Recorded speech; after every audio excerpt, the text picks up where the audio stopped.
Welcome to my next video, and today I'm going to have a look at what I've been doing in the garden very briefly. So to start with, we've got here the compost bin, which I shall now, and then I've got the flowers so planted there, and of course we've got the greenhouse. And then on this side of the garden we have these flowers over here. All in all, the garden's looking quite nice and ready for the winter. This afternoon, and it's getting quite late in the afternoon, I thought I'd do a little walk around, take some more video and tell you about what I've been doing. I have been busy over the last few weeks, which is why I haven't had time to do the videos like I'd like to. I actually have 3 business interests, so I thought I'd tell you a little about those. Well, a quarter of an hour into my walk and I've turned into Lansdowne Crescent, so halfway uphill to coming into Great Malvern itself. And this is the Methodist Church, Lansdowne Crescent. In the background there is actually what used to be Malvern Cottage Hospital.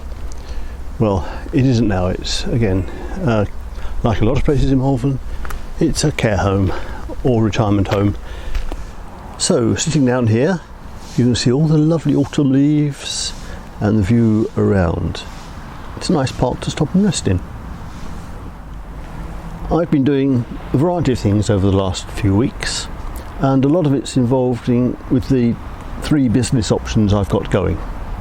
Firstly, I think I've mentioned it before, health and nutrition, which is vitally important and really has helped me cope with the long COVID symptoms.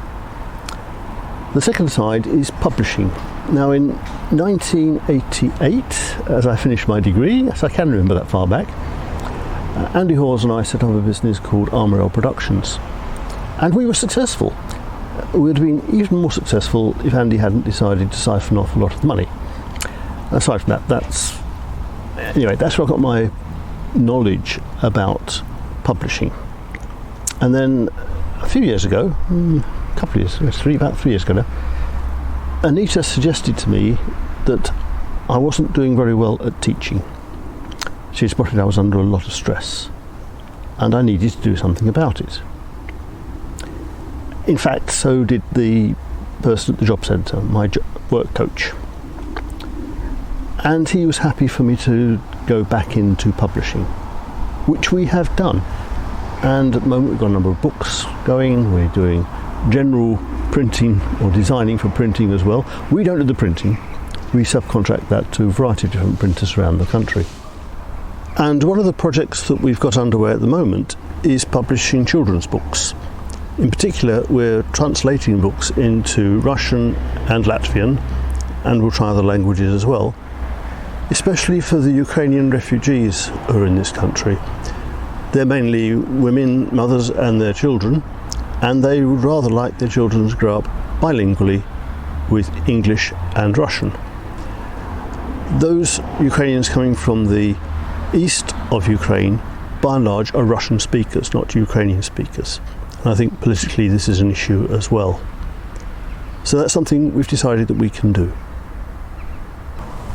And the third thing that we're doing is video photography, and that's what we're doing at the moment. I have noticed that there are a lot of people who are offering very high quality video, and I'm sure the results are very good, but along with high quality tends to come expensive. Small businesses, and we're involved with a number of small businesses around here, can't always afford that sort of price. I'm sure you're wondering what the name of our wonderful business enterprise is. Well, when I was in Birmingham, I set up a company called Armour Productions. Long story, it's on the website. When I started in the health and nutrition business, I called the business Aloe Malvern, for reasons which will become clear later.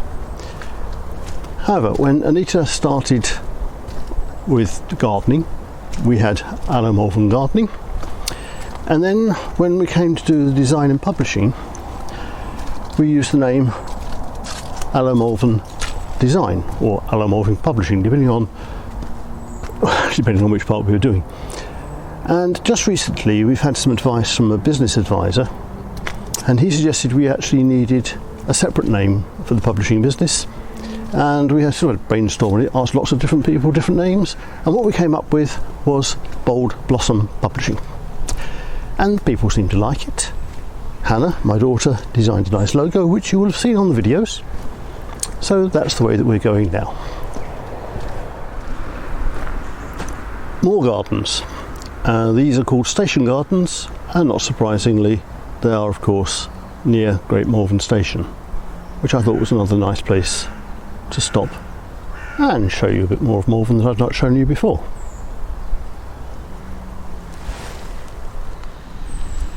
At this point I probably need to make a confession. Many years ago in the late 1970s I had an interview with a little organisation called the BBC. I passed my interview. It was actually for a sound engineer, but I was interested in television as well. And I was told to go to university, get a degree and come back. Well, I did the first two. I never got around to doing the other one. I have worked with a number of BBC personnel when it comes to doing a variety of other things. So I have got some radio and television experience. So that's where I am at the moment. I think I'd better head back to the house, hadn't I? Been out for long enough.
Well, I'm back home after a nice walk round, so that must be the end of the video. I look forward to seeing you next time. Bye bye.